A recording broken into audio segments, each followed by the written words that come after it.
नाज़रीन, हमने बात की एक ऐसे जवान से जो सिंध पुलिस से ताल्लुक रखता है। ये जवान कुछ करना चाहता है लेकिन कुछ कर नहीं पाता। ये जवान बेशक कुछ ना कर पाए लेकिन सच बोलना जरूर जानता है। ये वो जवान है जो 12 घंटे की नौकरी करने के बाद 2 घंटे का सफर करके घर पहुंचता है और कुछ घंटे सोने के बाद वापस पुलिस स्टेशन पहुंच जाता है। आइए सुनते हैं इस जवान के मुंह से निकले कड़वे मगर सच्चे हकायक को। अक्सर लोग कहते हैं कि पुलिस मोबाइल जब हमारी मोटरसाइकिल को रोकती है तो 100 रुपए ले लेती है। वो 100 रुपए कहाँ जाते हैं? असल में भाई मामला ये है कि एक मोबाइल पे 4-5 लोग होते हैं। अब ये कि कुछ डीजल वगैरह डाला जाता है और जैसी रात होती है, ड्यूटी ऑफ होती है, तो आपस में कुछ ना कुछ 200-400 रुपए एक आदमी के हिस्से में आता है तो ले जाते हैं। आखिर वजह क्या है कि आप लोग डीजल नहीं डलवाते हैं? खुद से डीजल नहीं डलवा सकते आप लोग?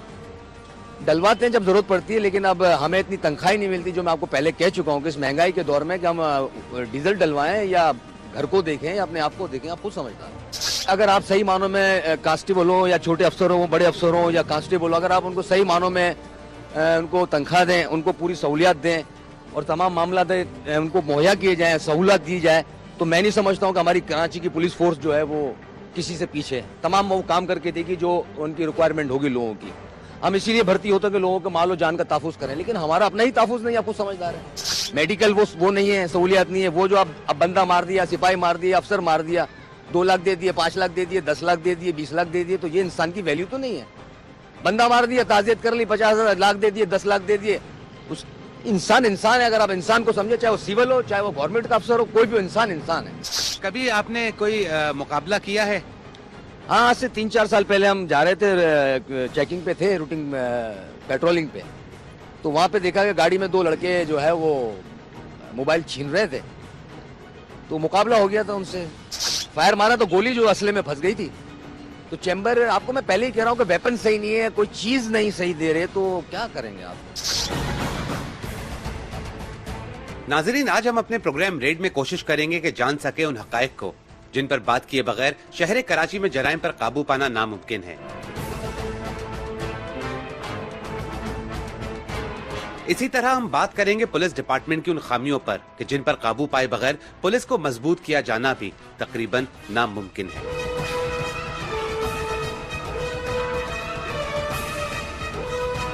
सिंध पुलिस, खास तौर से कराची पुलिस, जो मुसलसल दहशतगर्दों के निशाने पर है। दहशतगर्दों को जहां भी मौका मिलता है पुलिस पर हमला आवर हो जाते हैं और इस तरह कराची पुलिस के कई अफसरान और जवान शहीद हो चुके हैं। हालांकि होना तो ये चाहिए था कि पुलिस चुन चुन कर दहशतगर्दों के ठिकानों पर न सिर्फ रेड्स करती बल्कि दहशतगर्दों को कैफरे किरदार तक भी पहुंचाती। नाजरीन, आप देख रहे हैं कि 2 मोटरसाइकिलों पर सवार 4 अफराद सुकून से रोड के दरमियान रुककर पीछे से आने वाले 2 एहलकारों का इंतजार कर रहे हैं। ना इन्हें पकड़े जाने का खौफ है और ना ही सजा का। पीछे से मोटरसाइकिल आई तो दहशतगर्दों ने अचानक उन पर फायरिंग कर दी। पीछे मौजूद जवान को गोली लग चुकी है, लेकिन उसने फौरी जवाबी फायर किया। बदकिस्मती से गोली लगी एक राहगीर को और वो मौके पर ही इस जहाने फानी से कूच कर गया, जबकि मोटरसाइकिलों पर मौजूद दहशतगर्द फौरी फरार हो गए और उसी लम्हे एक एहलकार नीचे गिरकर शहीद हो गया।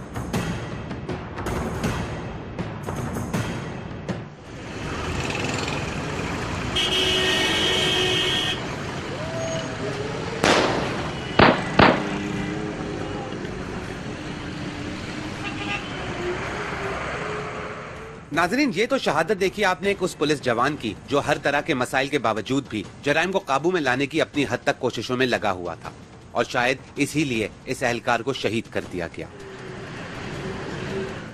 कराची पुलिस की जो कुर्बानियां हैं, जो उन्होंने मुश्किल हालात में काम किया है, मेरे ख्याल में पाकिस्तान में शायद ही कोई ऐसी पुलिस फोर्स हो जिसने इस तरह काम किया है।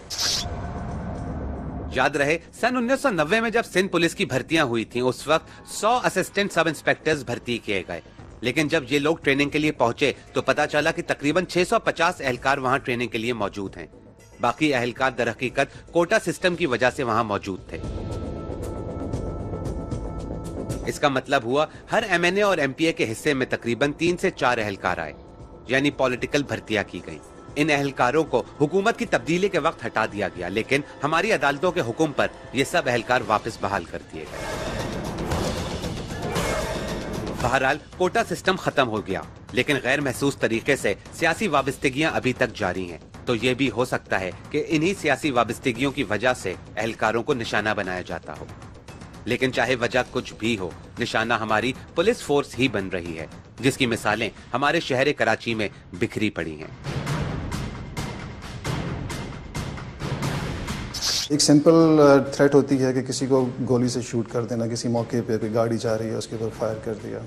अब उसके लिए गनमैन हमारे साथ होते हैं, चल रहे होते हैं। अब उससे ज़्यादा अगर उसको हम सेव करेंगे तो उससे ये एक्स्ट्रा कर सकते हैं कि गाड़ी को हम जो है बुलेट प्रूफ कर लें या बुलेट प्रूफ वेस्ट पहन लें, जैकेट्स जो होती हैं। हम आगे जाकर पुलिस की उन कमजोरियों का जिक्र भी करेंगे जिनको सही किए बगैर पुलिस का मुल्जिमान से निपटना बेइंतहा मुश्किल हो जाता है।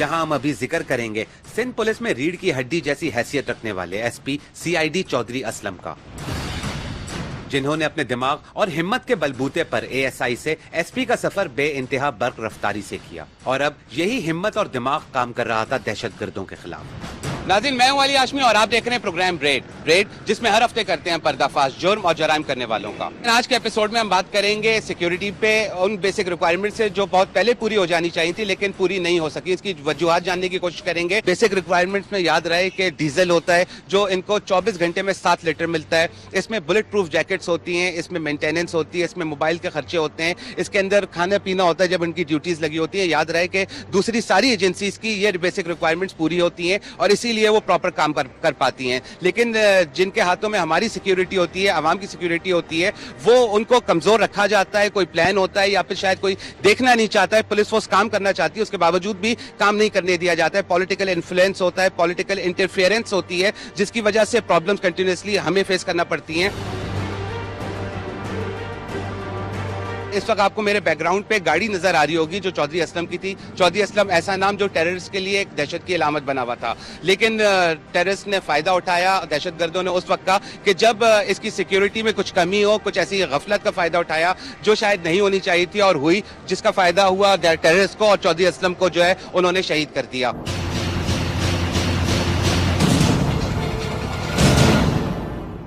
लेकिन ये निडर अफसर निशाना बना इन्हीं दहशतगर्दों का। ये नाकाबिले तलाफी नुकसान हुआ था सिंध पुलिस का।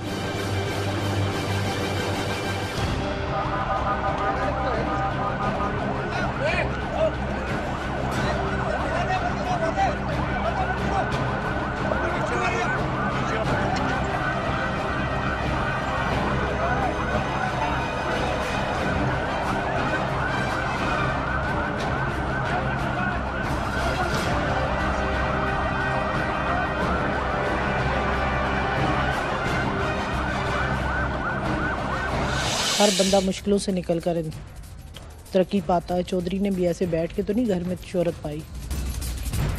नफरी हमारे पास शॉर्ट है, मतलब ऑलरेडी, मतलब हर जगह शॉर्ट है। नाजरीन, कम नफरी के बाद पुलिस को सामना होता है डीजल का। 24 घंटे में 7 लीटर डीजल। पेट्रोल मिले या ना मिले, हमारी आपको मोबाइल कभी खड़ी हुई मिलेगी नहीं।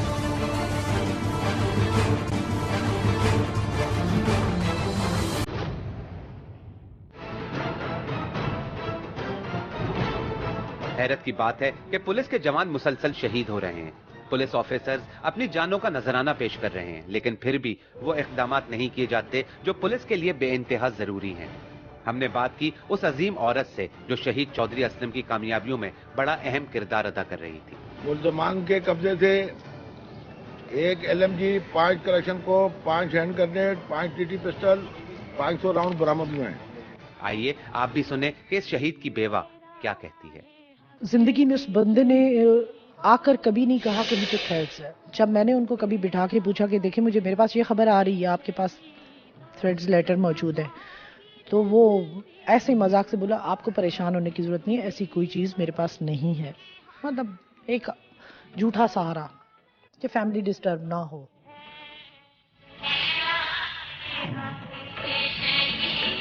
मुझे मौका ना मिला जिंदगी का, जिंदगी ने वफा ना की मेरे साथ, तो मेरी ये वसीयतें आप शो कर दे। तो मैंने कर डाली थी। एक मेरे बच्चे एजुकेशन और एक आपको घर देकर वहाँ रखें। जब बच्चे एजुकेशन कंप्लीट करके पाकिस्तान आए तो तीनों बेटों को मेरे डीएसपी की जॉब थी।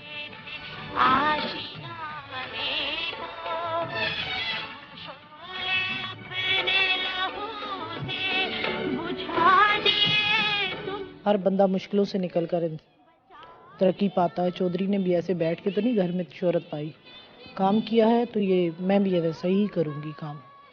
मैं अपने बच्चों को पढ़ाने के लिए और एजुकेशन के लिए उस वक्त तक मेरी कुर्बानी है जब तक वो सीट पे नहीं आएंगे। उसके बाद तो अपनी ज़िंदगी की भी दुआ नहीं करती। जाते हुए मैंने उनसे कहा था कि आप जो मिशन पे हो, देखो आप अपने आप को सिक्योर करो, आप कुछ भी कर लो, मेरे घर को बेच दो, आप अपने लिए गाड़ी हायर कर लो ताकि बॉम्ब प्रूफ हो। आप सेफ हुए तो हमें परेशानी नहीं रास्तों की। तो उन्होंने कहा मेरा वादा है 24 घंटे का, मैं कर दूंगा। वो और चले गए मुझसे वादा करके। फिर एक कॉल आती है 8 मिनट के बाद, तो कहने लगे मेरा दिल चाह रहा है आज हम किसी नई जगह पे मिलते हैं। मतलब जगह रिप्लेसमेंट की बात कर रहे थे वो, और 2 मिनट के बाद ब्लास्ट हो जाता है। कंप्लीट चौधरी टुकड़ों में बट जाता है। चौधरी साहब की जो सिक्योरिटी थी, जो उनका वे था, और वो थी प्रॉपर। अगर कोई थोड़ी सी भी उनको वहाँ से टेररिज्म से थोड़ी सी कोई वीकनेस होती तो वो मुकाबला करते, बच जाते।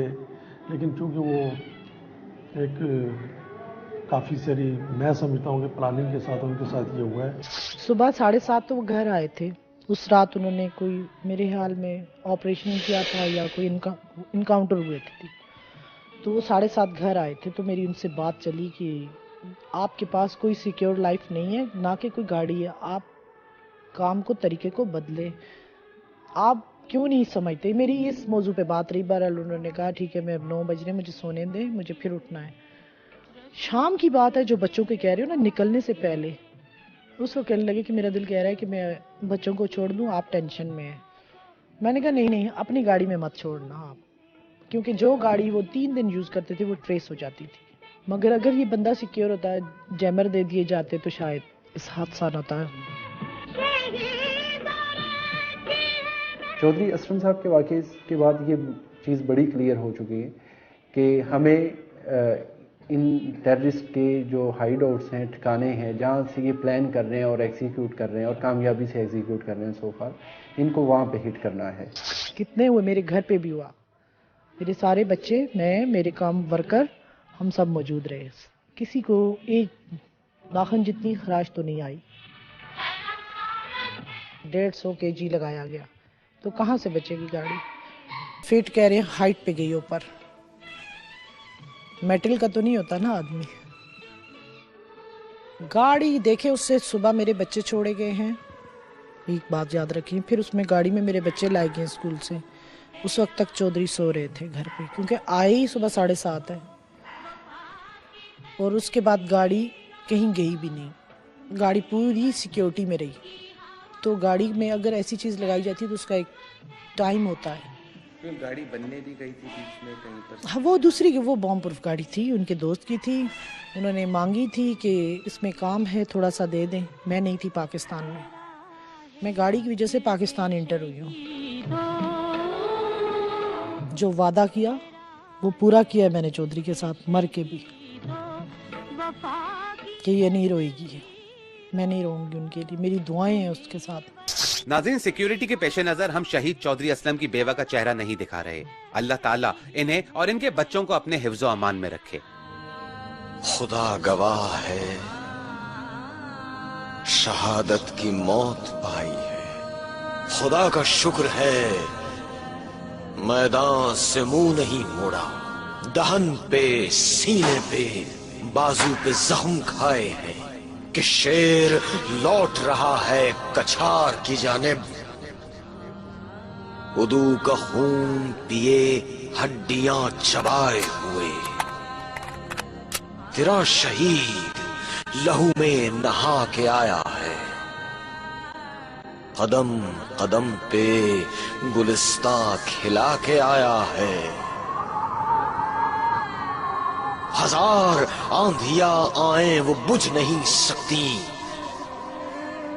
लहू से अपने जो शम्मे जला के आया है, तेरे शहीद का शाही जुलूस आता है, तेरे शहीद का शाही जुलूस आता है। चौधरी असलम की शहादत से और जो बाकी सिंध पुलिस के जो ख़ासतौर पर कराची पुलिस के जो अफसरान हैं उनकी शहादत से एक ही वो है कि ये जंग जो है हमने लड़नी है। और ये भी आपके चैनल से के तवस्सुत से, इस प्रोग्राम के तवस्सुत से जो है ये मैं बात क्लियर कर देना चाहता हूँ कि हम लोग लड़ने को तैयार हैं, चाहे 10 साल लगें चाहे 20 साल लगें। 100 APCs हमें अभी अप्रूव हुई है, समरी शायद ज़्यादा की है, लेकिन 100 APC जो इमीडिएट मिलेगी। ये उन अफसरान की मोबाइल्स हैं जो पुलिस को दी गई आसानियां अपनी जाती आसानियों में तब्दील कर देते हैं। बुलेट प्रूफ जैकेट जो है ना उसको सिक्योर करने के लिए नहीं, हमारे पास प्रॉपर वेपन और एमुनिशन तक नहीं होता। नाज़रीन, आज के हमारे इस प्रोग्राम रेड से शायद कुछ ऐसे लोगों की दिल आजारी हो जो आला ओहदों पर फाइज हैं। हमारा मकसद किसी की दिल आजारी करना नहीं, बल्कि सिर्फ पुलिस फोर्स को मजबूत करना है, और इसके लिए हमें सच बोलना होगा। याद रहे कि सच काफी कड़वा होता है। हमारे पुलिस के जवान मुसलसल शहीद हो रहे हैं, लेकिन उसके बावजूद भी जराइम के खिलाफ डटे हुए हैं।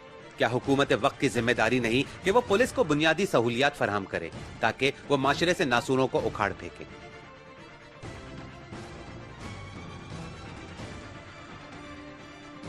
नाजरीन, शहर कराची में 112 पुलिस स्टेशन मौजूद हैं।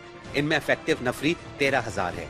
क्या ये कोई हुकूमती रुकन या असेंबली में मौजूद लोग बता सकते हैं कि 13,000 की नफरी क्या 2 करोड़ से ज्यादा इस गुंजान आबादी कराची शहर में जराइम का खात्मा कर सकती है? नफरी है नहीं। अभी देखें, एक एक बैंक में 2-2 नफरी जाते हैं, 2-2 सिपाही जाते हैं। अभी वहाँ से भी क्लोज कर लिया है क्योंकि नफरी है नहीं। जितने भी VIP प्रोटोकॉल चल रहे हैं, VIP लोग चल रहे हैं, उनके साथ स्काटें चल रही हैं, उनको दे दिया है, सारी नफरी उधर जा रही है। अभी थाना जात में भी नफरी नहीं है। थाने में कम से कम 100 नफरी होए तो हर जगह वो बैठा ले, 2-2 4-4 पिकेट में बंदे बैठा ले।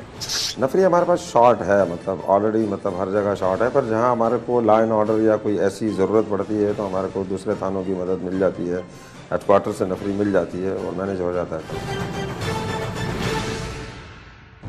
हकायक गो के तल्ख सही, लेकिन हमें आज इन पर बात करनी ही होगी। आखिर क्या वजह है कि पुलिस की नफरी में इजाफा नहीं किया जाता? आखिर क्यों मुसलसल नफरी में कमी हो रही है? पुलिस जो है वो आबादी के हिसाब से बहुत कम है। मतलब लास्ट टाइम मैं कैलकुलेट कर रहा था, कोई आप के ख्याल में कितनी आबादी है? 2 करोड़ तो होगी, ठीक है। 2 करोड़ में हमारी जो टोटल नफरी है पुलिस की वो 27,000 है। तो अगर आप उसमें से भी वो कट जाती है, VIP ड्यूटीज़ पर हैं, स्टैटिक गार्ड्स हैं, हेडक्वार्टर्स की होती हैं, थाने में है, थाने में हार्डली 14,000 है, 13-14,000 बनती है। काफ़ी सारी नफरी जो है वो स्पेशलाइज्ड एजेंसीज हो गई, सिक्योरिटी के जो डिफरेंट वो बने हुए हैं उनके अंदर डिप्यूट हो जाती हैं। तो थानों में इस वक्त आपकी बात बिल्कुल दुरुस्त है कि थानों में इस वक्त जितनी नफरी होनी चाहिए उतनी नफरी नहीं है। और बाकी सिक्योरिटी में और जो दूसरी वो एजेंसीज वगैरह हैं उनके अंदर भी काफ़ी भर्ती जो है, जो नफरी जो है जो कि थानों में होनी चाहिए वो वहाँ पे भी। नाजरीन, कम नफरी के बाद पुलिस को सामना होता है डीजल का। 24 घंटे में 7 लीटर डीजल, 3 लीटर रात के लिए और 4 लीटर दिन के लिए, और वो भी अक्सर 15-15 दिन के लिए बंद हो जाता है। अक्सर बेशतर यहाँ पे आती हैं पुलिस की गाड़ियाँ, मोबाइल वगैरह, इनके पास फ्यूल ऑफ कोर्स नहीं होता, तो उसमें हम इनकी हेल्प आउट कर देते हैं। जहाँ के इनको पूरी पेट्रोलिंग वगैरह जो करनी होती है उसके लिए 7-8 लीटर तो इनफ नहीं होता, तो उसलिए हम इसकी एक पाकिस्तानी शहरी होने के नाते इनकी हेल्प आउट कर देते हैं। फिर होता यह है कि जवान जिसकी तनख्वाह बेइंतहा कम होती है, उसके पास 2 ऑप्शन होते हैं, या तो वो अपनी जेब से डीजल डलवाए या फिर आप लोगों की जेब से। तो आपकी जेब से 100 रुपए ले लिए जाते हैं, जिसका बड़ा हिस्सा डीजल पर खर्च होता है। पेट्रोल मिले या ना मिले, हमारी आपको मोबाइल कभी खड़ी हुई मिलेगी नहीं। हमारी नफरी में हमारे जो मोबाइल अफसर हैं, जो ड्राइवर्स हैं, वो अपनी मदद आपके तहत भी ये काम करते हैं और पब्लिक और आवाम के लिए वो गाड़ी रुकने नहीं देते हैं। गाड़ी चलती है 7 लीटर में, सुबह 4-5 लीटर सुबह के लिए होते हैं, 3 लीटर रात में यूज़ करते हैं।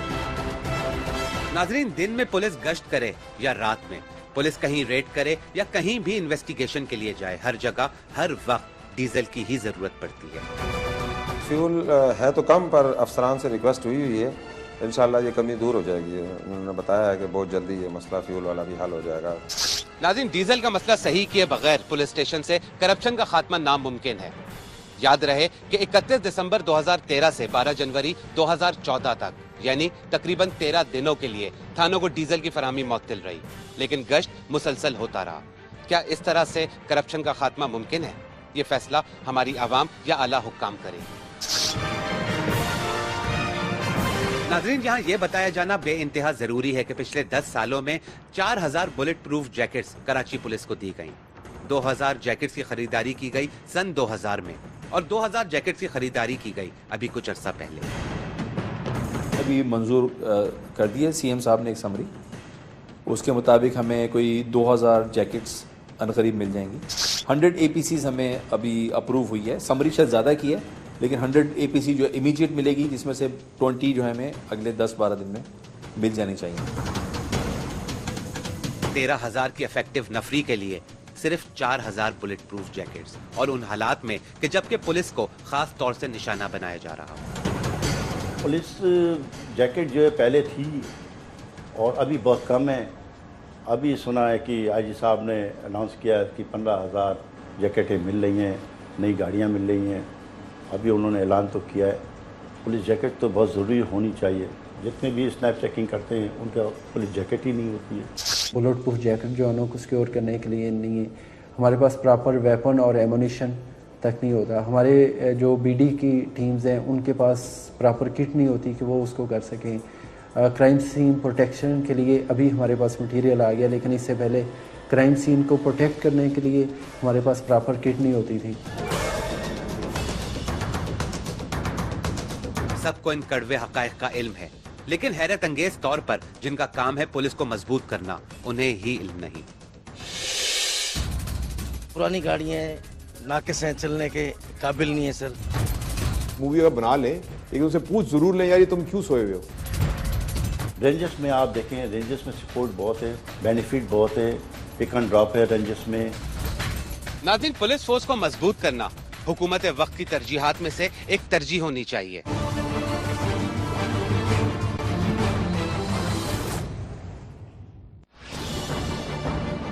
नाज़रीन, अगर हुकूमत हकीकी मानों में पुलिस को मजबूत करना चाहती है तो इसके लिए पुलिस के बजट को बढ़ाना होगा, क्योंकि दुनिया भर में पुलिस को खास तौर से मजबूत करने के लिए न सिर्फ बजट बढ़ाए जाते हैं, बल्कि नाअहल अफसरान को फौरी तौर पर बरतरफ कर दिया जाता है, जो पुलिस के इख्तियारात का नाजायज इस्तेमाल करते हैं। ये बिल्कुल सही है कि दुनिया में, पूरी दुनिया में लॉ एंड ऑर्डर को और क्राइम को हैंडल करने के लिए डिपार्टमेंट लोकल आपका पुलिस ही होता है। तो जितना हमें हो सके इसकी कैपेसिटी बढ़ाएं, इसकी स्ट्रेंथ बढ़ाएं। ये उन अफसरान की मोबाइल्स हैं जो पुलिस को दी गई आसानियां अपनी जाती आसानियों में तब्दील कर देते हैं। मोबाइल के साथ डीजल का इस्तेमाल बेदरीक करते हैं। हालांकि ये मोबाइल्स घरेलू कामों के लिए नहीं बल्कि अवाम की हिफाजत के लिए हैं। या तो इन्हें अवाम की हिफाजत के लिए इस्तेमाल होना चाहिए या फिर इन्हें पार्क रहना चाहिए, लेकिन ये देखेगा कौन और पूछेगा कौन।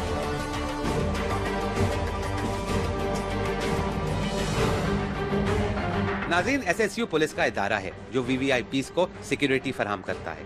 इस इदारे में कई नई पुलिस की मोबाइल्स खड़ी देखी जा सकती हैं, लेकिन जहां पुलिस की नई मोबाइल्स खड़ी होनी चाहिए वहां पुरानी मोबाइल्स मिलती हैं, यानी पुलिस स्टेशंस में।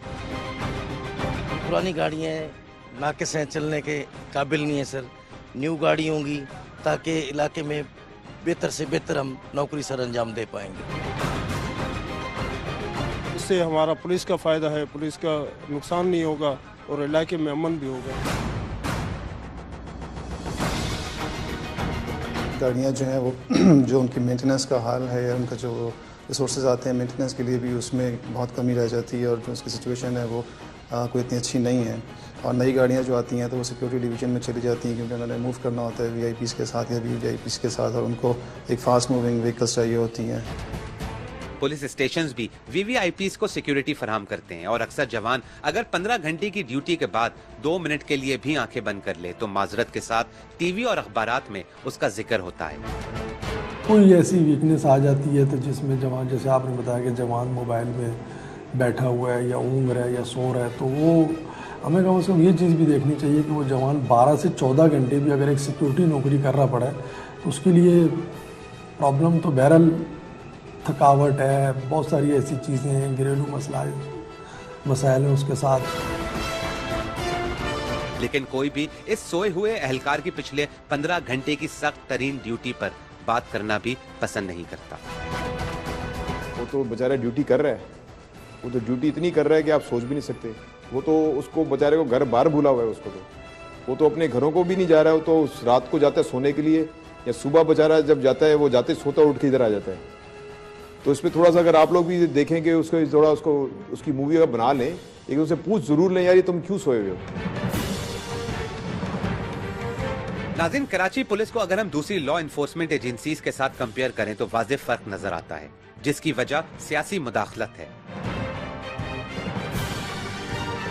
इंडिपेंडेंस हो और हर इंस्टीट्यूशन सपोर्ट करे, इसमें अपना कंट्रीब्यूशन भी दे और सपोर्ट भी करे, तब वो पुलिस जो है अपना सही परफॉर्म कर सकेगी। और जो डिमांड की जाती है उसको कंपैरिजन में जो मुख्तलिफ जगहों से, मुख्तलिफ सूबों से, मुख्तलिफ इलाकों की पुलिस से कंपेयर किया जाता है, तब वो सिचुएशन रिटेन होगी कि जब तक इसको इंडिपेंडेंट नहीं किया जाता। और पुलिस को भी चाहिए साइड बाई साइड किसी की साइड ना ले, बिल्कुल न्यूट्रल होके और जो प्रोफेशनल तरीका उस तरीके से काम करे। सियासी मुदाखलत जिसकी वजह से अक्सर पुलिस काम करने से कासिर रह जाती है। सिटी चीफ के बिहाफ पे बता सकता हूँ कि उनके ऊपर कोई किसी किस्म का प्रेशर नहीं है और उन्होंने ये बात वाज़ेह कर दी कि प्रेशर कोई डालेगा भी तो नहीं लेंगे। और यही मैसेज नीचे तक जा रहा है एसएचओ तक। SHO is the last administrative power है जो डायरेक्ट इंटरेक्ट करता है पब्लिक के साथ। उसको भी बॉस का यही मैसेज है कि आप किसी का प्रेशर नहीं लेंगे, ना मैं लूँगा ना आप लेंगे। सियासी मुदाखलत बराए नाम डीजल, मोबाइल जितनी होनी चाहिए उसकी आधी तादाद, कम नफरी, कम तनख्वाह और जितनी ड्यूटी होनी चाहिए उससे कहीं ज्यादा सख्त तरीन ड्यूटी। ये है हमारी कराची की पुलिस। मैं मेरे ख्याल में खराज तहसीन पेश करूँगा ख़ास तौर पर कराची पुलिस को कि इतनी दलेरी से इतने कम रिसोर्सेज में, और जिस तरह से आपको पता है वेपन्स का भी इशू है, पुराने वेपन्स हैं जो है उनके साथ जाते हैं और जाके अभी भी जो है कराची पुलिस लड़ रही है। और हमारा सिपाही जो है वो इतना उसमें हिम्मत है, हौसला है कि वो अपनी जान की वो परवाह किए बगैर जाता है और जाके जराइम पेशा लोगों से लड़ता है। याद रहे कि हमारी दूसरी लॉ इन्फोर्समेंट एजेंसीज की ड्यूटी 4 घंटे की होती है और हर 4 घंटे के बाद पुराने अमले की जगह नया मुस्तैद अमला ले लेता है। इन एजेंसीज को सिक्योर रखने के लिए हर जवान के पास न सिर्फ बुलेट प्रूफ जैकेट्स होती हैं बल्कि पूरी किट मौजूद होती है। रेंजर्स में आप देखें, रेंजर्स में सपोर्ट बहुत है, पुलिस में बेनिफिट बहुत है, पिक एंड ड्रॉप है रेंजर्स में, स्कूल है उनका हॉस्पिटल है, पुलिस का कोई स्कूल नहीं है। हमारी कराची पुलिस के जवान सिर्फ यूनिफॉर्म पहनकर पुराने असलहे के साथ न सिर्फ जराइम को काबू में करने की कोशिशें करते हैं बल्कि हुकूमत की लापरवाही की वजह से मुसलसल शहीद भी हो रहे हैं। हमें थ्रेट्स हैं और ऑब्वियसली जब आप किसी को बिल्कुल कॉर्नर कर देंगे, अगर आप एक बिल्ली को भी कोने में कर देंगे वो आपके ऊपर पंजा मारेगी। शहीद हो रहे हैं उनकी प्रॉपर तरीके से लुक आफ्टर की जाए। जो लोग सेंसिटिव केसेस को डील कर रहे हैं, इंटेरोगेशन सेंसिटिव केसेस की कर रहे हैं, उनको प्रॉपर तरीके से रिवार्ड दिया जाए। नाज़रीन, सिंध पुलिस का बजट तकरीबन 44 अरब 86 करोड़ है और आपको सुनकर हैरत होगी कि 39 अरब रुपए तनख्वाहों की मद में होते हैं जबकि तकरीबन 5 अरब रुपए नॉन सैलरीड होते हैं। यानी 5 अरब से पूरे सिंध की पुलिस के लिए थानों की मेंटेनेंस, मोबाइल्स की मेंटेनेंस, किसी भी तरह की खरीदारी जिनमें बुलेट प्रूफ मोबाइल की खरीदारी, थानों के लिए फ्यूल वगैरह शामिल है, जो हमारी आवाम के साथ मजाक के मुतरादिफ है।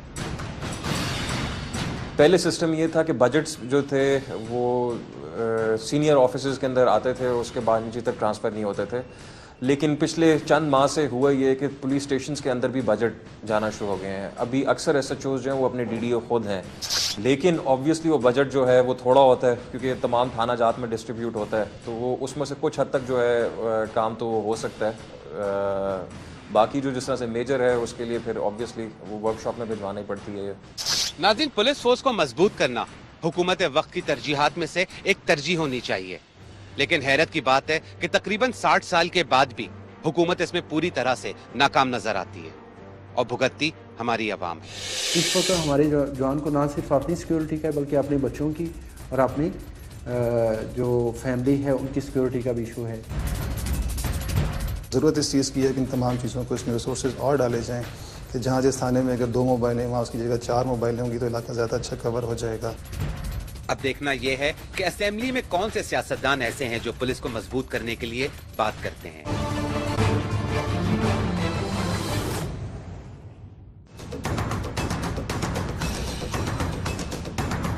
नाज़रीन, यहाँ पर अब काम शुरू होता है हमारे सियासतदानों का। अगर वो वाकई हमारे मुल्क पाकिस्तान से मोहब्बत करते हैं, अगर वो वाकई कराची से मोहब्बत करते हैं, तो उन्हें पुलिस के लिए काम करना होगा। उन्हें असेंबलीज में पुलिस के लिए करारदाद पेश करनी होगी कि पुलिस को किस तरह से मजबूत किया जाए। पुलिस की नफरी को बढ़वाने के लिए पुलिस की मदद करनी होगी। न सिर्फ पुलिस की मदद करनी होगी बल्कि उन्हें हुकूमती शख्सियत होने की बिना पर पुलिस का साथ भी देना होगा। इस वक्त हमारे जवान को ना सिर्फ अपनी सिक्योरिटी का बल्कि अपने बच्चों की और अपनी जो फैमिली है उनकी सिक्योरिटी का भी इशू है।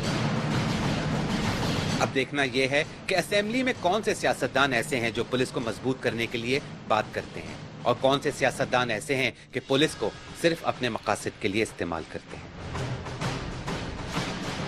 ज़रूरत इस चीज़ की है कि इन तमाम चीज़ों को इसमें रिसोर्सेज और डाले जाएँ कि जहाँ जिस थाने में अगर 2 मोबाइलें वहाँ उसकी जगह 4 मोबाइलें होंगी तो इलाका ज़्यादा अच्छा कवर हो जाएगा। पेट्रोलिंग के लिए अगर वो 7 लीटर पेट्रोल मिल रहा है पूरे 24 घंटे के लिए, उसकी जगह 10 लीटर मिले या 15 लीटर मिले, उसकी पेट्रोलिंग बढ़ जाएगी, जिसकी वजह से क्राइम को कंट्रोल करने में मदद मिलेगी।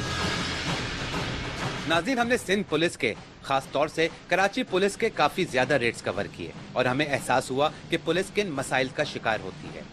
हमारा काम है रिपोर्टिंग करना और अगर हम इनके मसाइल को आला हुकाम तक ना पहुंचाएं तो ये सहाफती ड्यूटी से बददियानती होगी।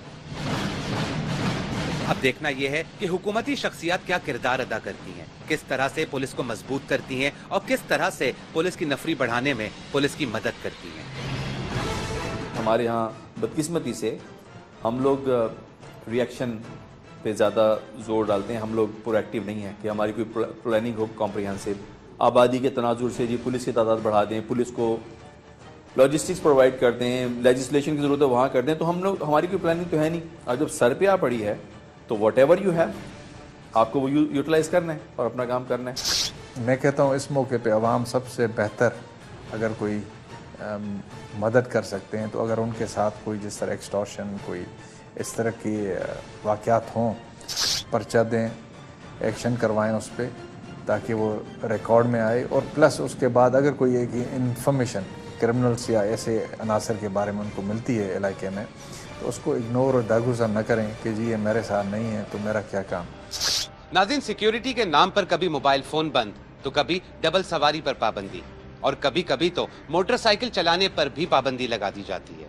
क्या सिक्योरिटी के नाम पर इंटरनेट और गाड़ियां चलाने पर भी पाबंदी लगा दी जाएगी और हमें 100 साल पीछे पहुंचाकर यह कहा जाएगा कि सिक्योरिटी बेइंतहा अच्छी थी? अगर ऐसा नहीं है तो हमें पुलिस फोर्स को मजबूत करना होगा। पुलिस को वो बुनियादी सहूलियात देना होंगी जो दूसरी लॉ इन्फोर्समेंट एजेंसीज को दी जाती हैं। अगर ऐसा नहीं होता तो हमारे सियासी अकाबरीन मुसलसल शोहदा की कब्रों पर कैमरों की रोशनी में चादरें चढ़ाते रहेंगे। बहरहाल हमारा काम है रिपोर्टिंग करना, सच आप तक पहुंचाना। अगर आप भी कोई इन्फॉर्मेशन या फुटेज शेयर करना चाहते हैं तो हमें मेल करें। हमारा ईमेल एड्रेस है raid@dawnnews.tv।